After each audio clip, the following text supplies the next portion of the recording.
महिला के खिलाफ व्यक्तिगत भद्दी और भोंदी टिप्पणी कर ही नहीं सकती हूँ। मैं इसकी घोर विरोधी हूँ। कांग्रेस की तेज तर्रार महिला नेता सुप्रिया श्रीनेत और बॉलीवुड के रास्ते सियासी पिच पर किस्मत आजमाने उतरी कंगना रनौत के बीच जुबानी जंग तो हमेशा से होती रही है, लेकिन कांग्रेस की सोशल मीडिया और डिजिटल प्लेटफॉर्म्स की चेयरपर्सन सुप्रिया श्रीनेत ठीक होली के दिन बीजेपी के निशाने पर तब आ गईं जब उनके हैंडल से हिमाचल प्रदेश के मंडी से बीजेपी का टिकट पाई बॉलीवुड अदाकारा कंगना रनौत को लेकर भद्दा कमेंट किया गया। इस विवादित पोस्ट के बाद सुप्रिया श्रीनेत को न सिर्फ सफाई देनी पड़ी बल्कि पोस्ट भी डिलीट करना पड़ा। उन्होंने दावा किया कि उनके एक्स हैंडल का एक्सेस कई लोगों के पास है, उन्हीं में से किसी ने ये घिनौनी हरकत की है। मेरे फेसबुक और इंस्टाग्राम अकाउंट का एक्सेस कई लोगों के पास है, उसमें से किसी एक व्यक्ति ने आज एक बेहद घृणित और आपत्तिजनक पोस्ट की।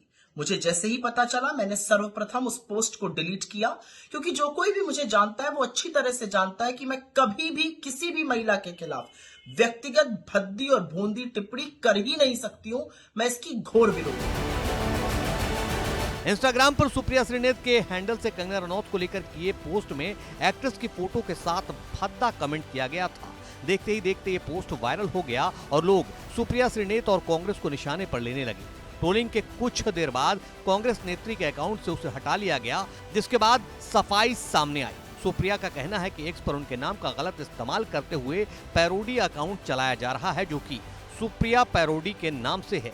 सारी शरारतपूर्ण हरकतें यहीं से शुरू हुई हैं। फिर मैंने जानना चाहा कि आखिर ये कैसे हुआ। तब पता चला कि ट्विटर पर मेरा नाम का दुरुपयोग करके एक पैरोडी अकाउंट चलाया जा रहा है सुप्रिया पैरोडी के नाम से। वहीं पर ये ऑब्जेक्शनेबल पोस्ट हुआ और वहीं से किसी ने कॉपी पेस्ट करके मेरे फेसबुक और इंस्टा पे डाला। मैं ये पूरी तरह से जानने में जुटी हूं कि जिन लोगों के पास एक्सेस था उनमें से किसने ये घृणित काम किया। साथ ही मैंने इस पैरोडी अकाउंट को भी ट्विटर को रिपोर्ट किया, क्योंकि ये पहली बार नहीं हुआ है। पहले भी मेरे नाम का दुरुपयोग करके जो हूबहू सुप्रिया श्रीनेत का अकाउंट लगता है वहां से अनर्गल टिप्पणियां, भ्रमित बातें कही जाती हैं। मैंने सर्वप्रथम इसको ट्विटर को रिपोर्ट किया और इस अकाउंट को भी मैं बंद कराऊंगी, जैसे मैंने बाकियों को बंद कराया है। लेकिन मैं यहां पे बिल्कुल बोलना चाहती हूं कि मैं किसी भी सूरत में सार्वजनिक जीवन में भद्दी भोंडी व्यक्तिगत टिप्पणियों के खिलाफ हूं। न मैंने ऐसा कभी किया है और न मैं कर सकती हूं। विचारधारा की लड़ाई पुरजोर तरीके से, पूरी ईमानदारी से और पूरी मजबूती से लड़ने में मेरा यकीन है। महिलाओं के खिलाफ मैं आपत्तिजनक शब्दों का प्रयोग ही नहीं कर सकती। हालांकि इंस्टाग्राम अकाउंट से डाले गए विवादित पोस्ट का स्क्रीनशॉट शेयर करते हुए एक्ट्रेस कंगना रनौत ने भी प्रतिक्रिया दी। कंगना ने एक्स पर लिखा है, कलाकार के नाते पिछले 20 साल से मैंने हर तरह की महिला के किरदार निभाए हैं। फिल्म में क्वीन में नादान लड़की से लेकर धाकड़ मूवी में मैं मोहक जासूस बनी थी। फिल्म मणिकर्णिका में देवी बनी थी तो चंद्रमुखी में राक्षसी के तौर पर नजर आई थी।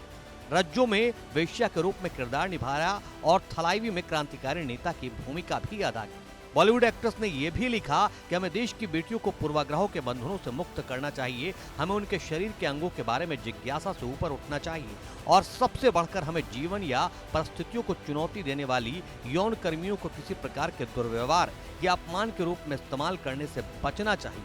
हर महिला गरिमा की हकदार है।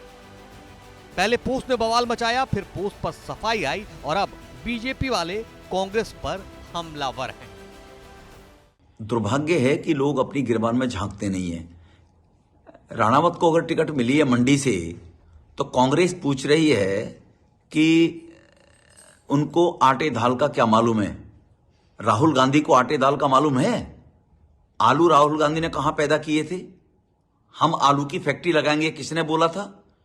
तो जिनकी सोच और जिनकी मानसिकता जैसी है उनको दूसरे भी यही नजर आते हैं। कंगना जी एक साधारण परिवार की बेटी है और साधारण परिवार की बेटी ने ही अपने आप को बढ़ाते हुए और फिल्म इंडस्ट्री तक ले जाकर हिमाचल को गौरवान्वित किया है। और जो साधारण परिवार की बेटी वहां तक गई है तो उसको आटे दाल का मालूम है। ये आप अपने गिरबान में देखो या राहुल से ज्ञान ले लो कि आलू फैक्ट्री में बनते हैं या खेत में पैदा होते हैं। या राहुल जी के सामने कोई फसल लेकर चले जाए, किसी फसल को बता दें तो कांग्रेस कभी भी अपनी गिरबान में झांकती नहीं है, दूसरे पर टिप्पणी करती है।